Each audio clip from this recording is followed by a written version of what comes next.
Assalamualaikum warahmatullahi wabarakatuh. Pada kesempatan ini kita akan membahas mengenai perkembangan teori atom.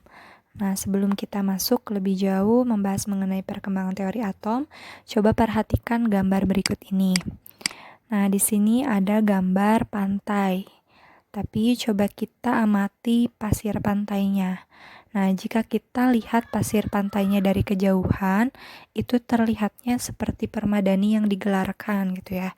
Nah, tapi ketika kita dekati, kemudian kita genggam pasirnya, nah ternyata pasirnya itu terdiri dari butiran-butiran yang sangat halus. Nah, begitupun dengan semua materi yang ada di dunia ini. Di mana semua materi yang ada di dunia ini pasti terdiri dari partikel yang sangat kecil yang tidak bisa dibagi lagi, yang oleh ilmuwan dikenal dengan istilah atom. Nah, materi itu apa tadi ya? Materi itu bukan materi pelajaran ya maksudnya.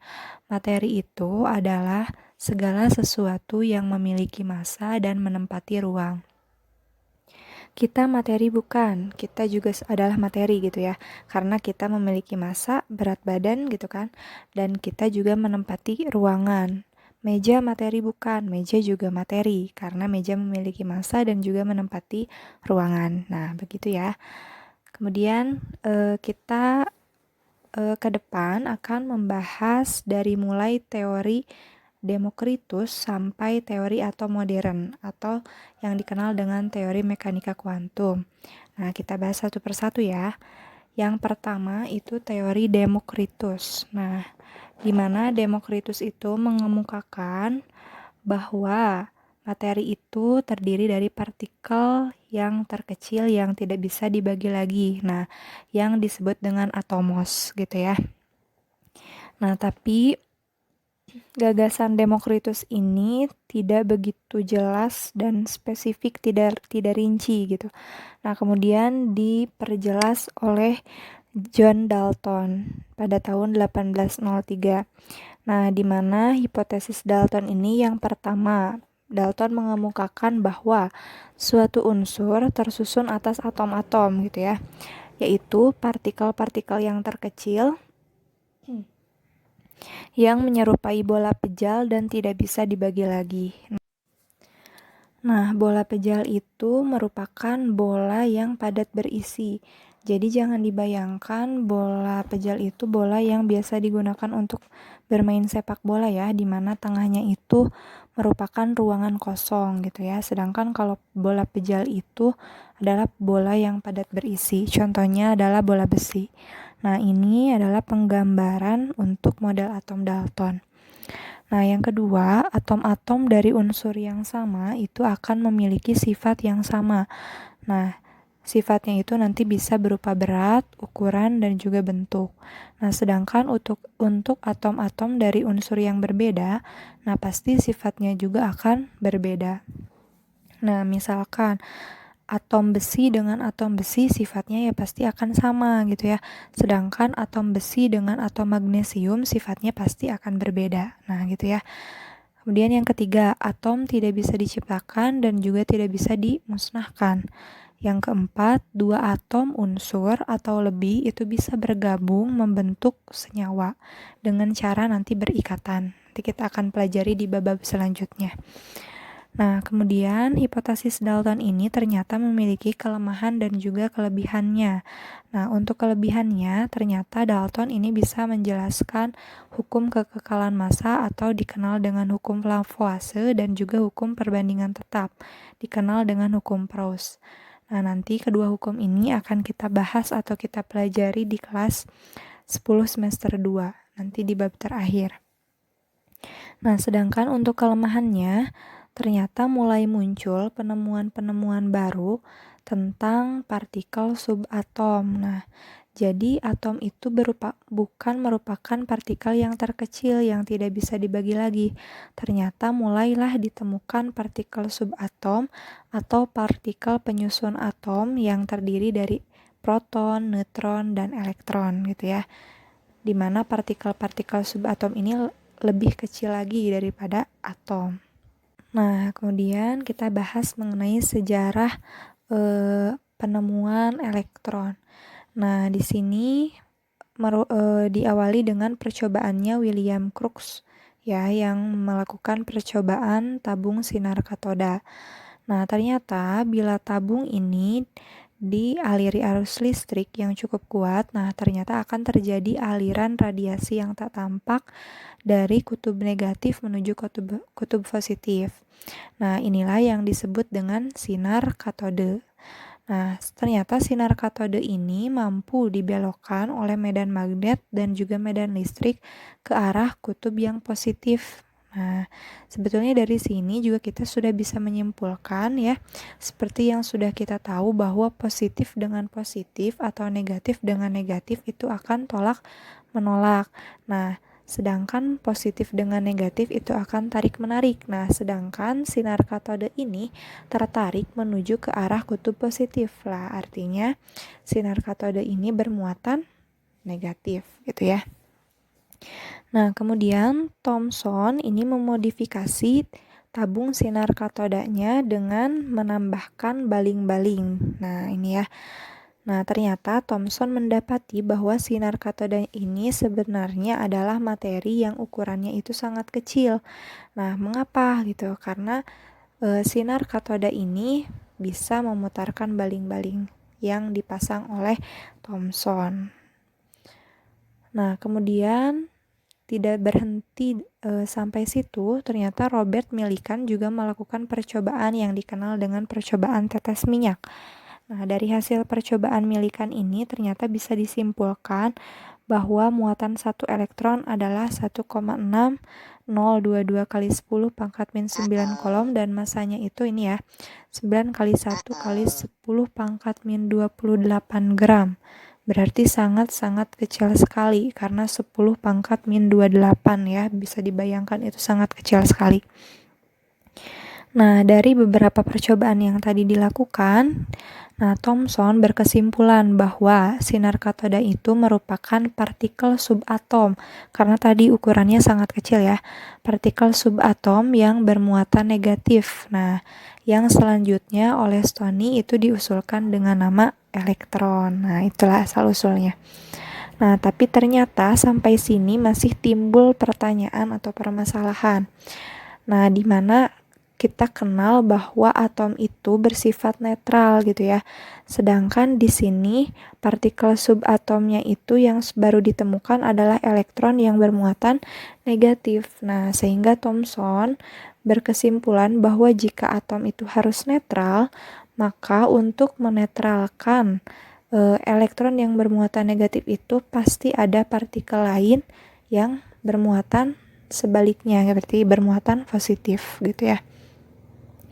Nah, sehingga Thomson menggagas atau mengemukakan model atomnya yang disebut atau dikenal dengan model atom roti-kismis. Nah, atom merupakan partikel kecil yang menyerupai bola pejal yang bermuatan positif. Nah, ini teori Thomson.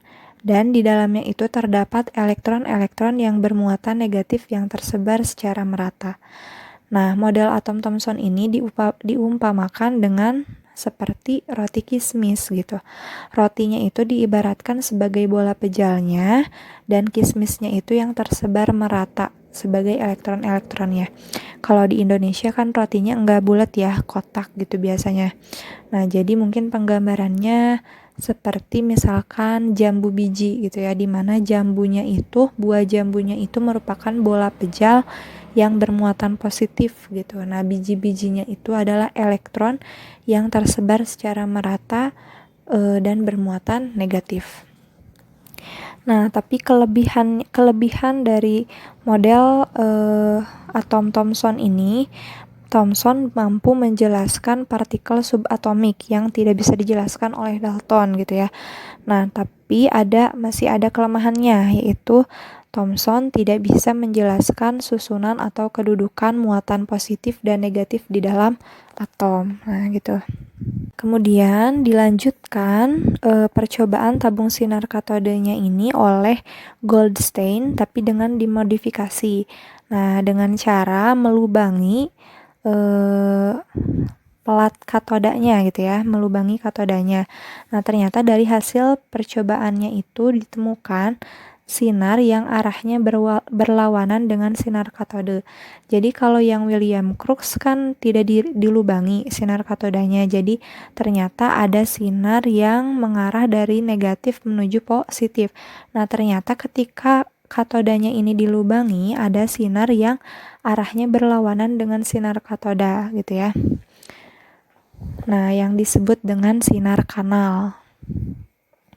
Kemudian tahun 1892 Wilhelm Wien menunjukkan bahwa sinar kanal tersebut ternyata merupakan partikel yang bermuatan positif dan selanjutnya disebut dengan proton. Nah, gitu. Nah, dari beberapa penemuan ini kemudian timbul pertanyaan, nah bagaimana sebetulnya kedudukan partikel-partikel subatom tersebut di dalam atom?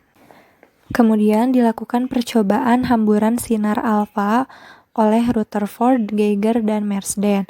Nah, di mana sinar alfa ini merupakan sinar yang bermuatan positif yang ditembakkan ke lempengan tipis emas. Nah, dari percobaannya ini ternyata bisa disimpulkan bahwa hampir semua partikel alfa yang ditembakkan itu diteruskan gitu ya. Nah, artinya di sini atom itu bukan merupakan bola pejal yang bermuatan positif. Karena jika bola pejal yang bermuatan positif, ya pasti partikel alfa yang bermuatan positif ini akan dipantulkan gitu. Karena sama-sama positif pasti tolak menolak gitu ya. Nah, tetapi pada kenyataannya ini dari hasil percobaannya Rutherford dan kawan-kawan ini ternyata hampir semua gitu ya, tidak semua, hampir semua partikel alfa ini justru diteruskan gitu ya. Nah, artinya berarti atom itu sebagian besar terdiri dari ruangan hampa atau kosong. Nah, kemudian jika lempengan emas ini dianggap sebagai satu lapisan atom-atom emas, nah maka di dalam atom-atom emas itu terdapat partikel yang sangat kecil yang bermuatan positif gitu. Nah, partikel tersebut merupakan partikel penyusun inti atom. Nah, dari hasil percobaannya itu diperoleh bahwa ada sinar yang membelok gitu ya, tapi hanya sangat sebagian kecil karena tadi sebagian besar itu diteruskan. Nah, ternyata memang ada yang membelok dan bahkan justru memantul gitu ya. Nah, kemungkinan di sini yang membelok dan memantul ini karena menyinggung atau mengenai permukaan inti atom di mana inti atom ini merupakan bermuatan positif. Nah, dari hasil percobaan tersebut, Rutherford menggambarkan model atomnya. Nah, disimpulkan yang pertama, atom itu merupakan terdiri dari inti atom yang bermuatan positif dan dikelilingi oleh elektron-elektron yang bergerak pada lintasannya. Nah, yang kedua, hampir seluruh massa atom itu berasal dari massa intinya. Nah, karena tadi ya sudah kita bahas bahwa elektron ini massanya itu sangat-sangat kecil gitu. Jadi jadi diabaikan gitu ya. Nah, kemudian yang ketiga, atom itu bersifat netral. Nah, sehingga jumlah elektron itu akan sama dengan jumlah muatan pada inti atom. Nah, kelebihannya itu, Rutherford ini mampu menjelaskan bahwa elektron itu bergerak mengelilingi inti atom pada orbit atau lintasan tertentu. Pada intinya, Rutherford lebih bisa menjelaskan kedudukan muatan positif dan negatif pada atom gitu ya. Nah, sedangkan kelemahannya, Rutherford itu tidak bisa menjelaskan kenapa elektron itu tidak tertarik dan jatuh ke inti atom gitu, karena ini bertentangan dengan teori Maxwell, di mana teori Maxwell ini mengatakan bahwa bila ada partikel bermuatan bergerak maka akan memancarkan radiasi sehingga kecepatannya itu makin menurun. Nah, jika kecepatannya itu menurun atau berkurang, maka nanti gaya sentripetal yang terjadi juga akan menurun. Akibatnya, sedikit demi sedikit elektron itu akan makin dekat ke inti atau intinya jatuh gitu ya ke inti. Dan akhirnya tertarik masuk ke inti gitu. Karena kan elektron itu negatif, inti positif. Nah, kenapa tidak jatuh ke inti gitu ya? Nah, selanjutnya ditemukanlah ternyata tidak hanya elektron, tidak hanya proton, partikel subatom itu ternyata ada juga satu lagi yaitu neutron gitu. Nah, ya ini sejarahnya penemuan neutron. Penemunya adalah James Chadwick. Nah, di dalam penelitiannya, Rutherford itu menemukan suatu kejanggalan, yaitu perbandingan massa atom hidrogen dan atom helium adalah 1:4. Nah, di mana hidrogen itu kan memiliki 1 proton, helium itu 2 proton. Nah, seharusnya gitu perbandingannya itu 1:2, karena tadi sebelumnya yang dikenal partikel subatom itu baru 2 ya, elektron dan proton, di mana proton itu ada di inti atom, dan sebagian besar masanya itu yang menentukan adalah protonnya berarti, atau di inti atomnya itu.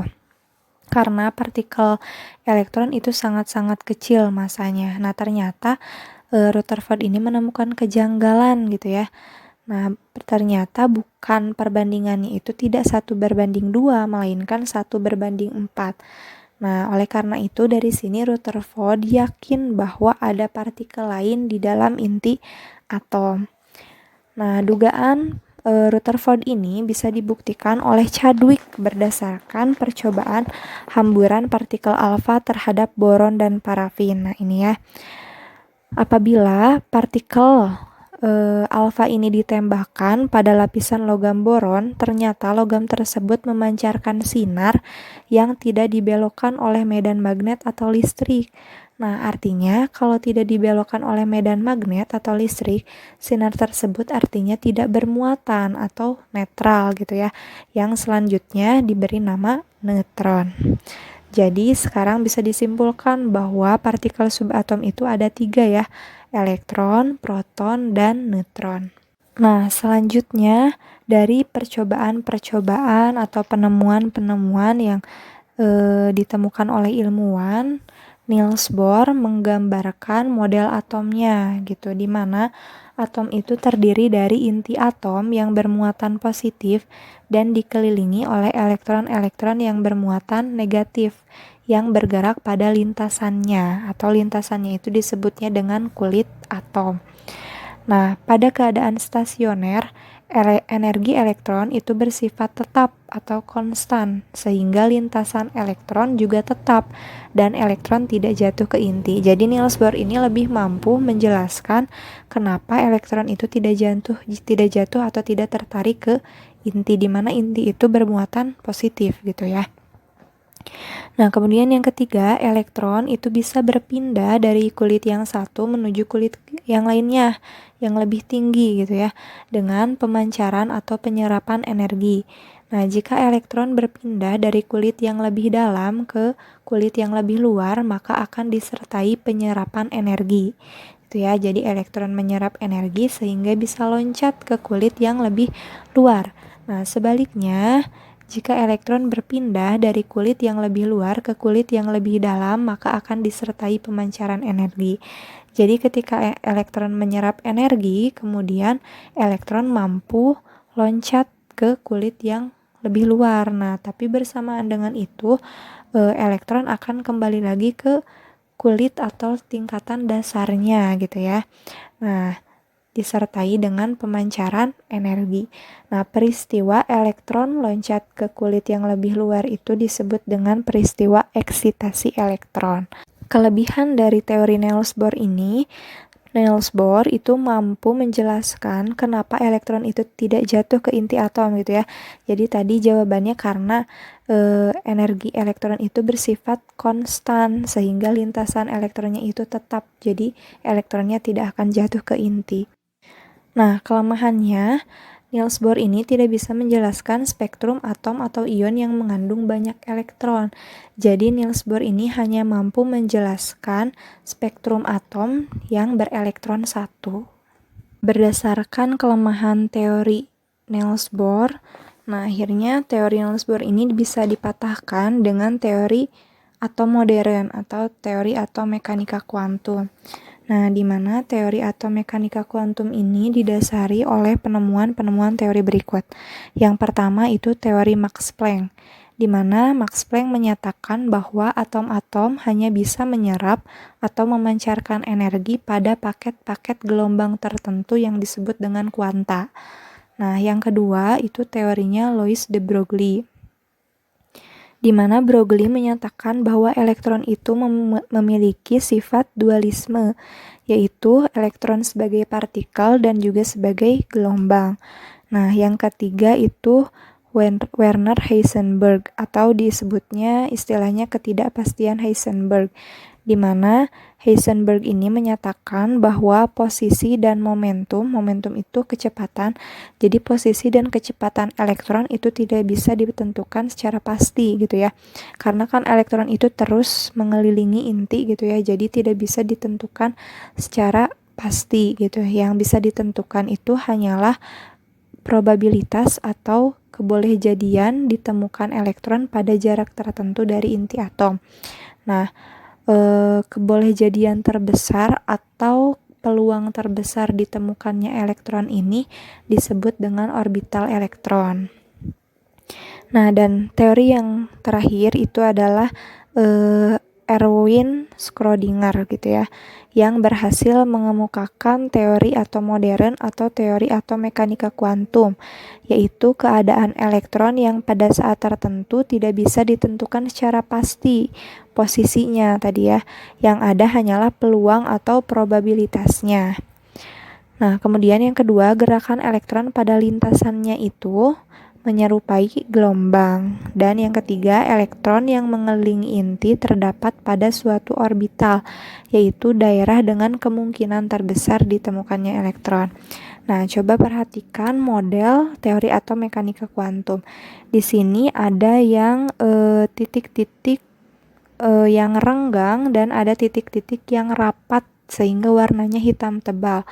Nah, yang berwarna hitam tebal di tengah ini merupakan inti atom. Nah, sedangkan yang berwarna hitam tebal di luar inti atom ini merupakan orbital elektron, di mana tadi orbital elektron itu merupakan daerah kemungkinan terbesar ditemukannya elektron.